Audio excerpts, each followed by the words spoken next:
Ano yung thoughts mo dun sa laban kanina? Dikit yung dikit yung resulta eh. Hindi ko alam na 10 minutes lang, seryoso lang. 10 minutes lang.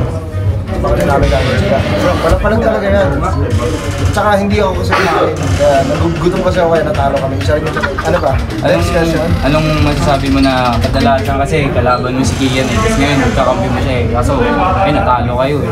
Hindi, para sa akin panalo pa rin kami. Kasi sabi ko, kapag lang ako panalo ka na. Sabi ko sa kanya. Kasi once na nakakapi niya ako, ito sige para liga. Tawag-tawag pa. Yun. Next question. Kung na-expect mo ba nung nagsisimula ka gumawa ng mga video na aabot ka sa ganito, ini-invite ka na celebrity basketball, yung kakalaban mo? Hindi sumagi sa isip ko kasi talaga nakakatuwa na yung mga napapanood ko lang dati nakakasama ko naman. It's a pleasure. It's a pleasure. Next question. Saan nang galing yung hilig mo sa basketball? Hindi, dati pa lang. Hindi ba kami nag-video ka talaga? Ay, mag-isa kami. Hindi naman naman, di ba eh. Ganun kagaling. Naglalaro lang talaga kami.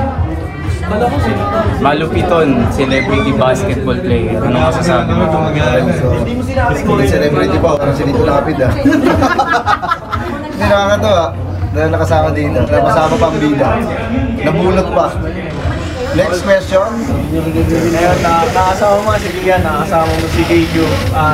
Possible ba sa future pwedeng may team ka na sa mga gantong 3x3 event? Oo naman.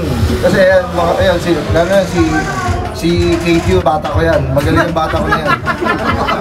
Hindi makakalaro ng Gilas siya kung di kita nilaruan yan. Pangalawang tuturuan ko para makalaro sa Gilas si Kian. Kasi once na nakahawakan ko na yan, puta, sure na yan. Makakalaro talaga yan. Bakir.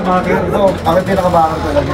Eh kanina si David Licao ko, naging kakampi mo for the first time. Anong masasabi mo? Actually, nakakausap ko si David.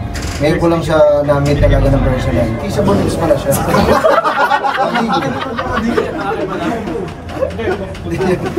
Mabagal yung magdanong ah. May hinahanap sa inyo ah. Teka, last question. Pag para maturuan mo si Kian Baclan, anong hahawakan mo sa kanya? Hindi, may gagawin kami yan. Abangan nyo na lang. Kasi kailangan ko ito mapalaro eh sa mga malalaking event si Kian. Tututungan ko itong bata na ito, may potential eh. Kaya magilas. Kaya oo. Kaya, magaling yung bata. Lakas. Magaling, kaso. Nabigyan ako ba?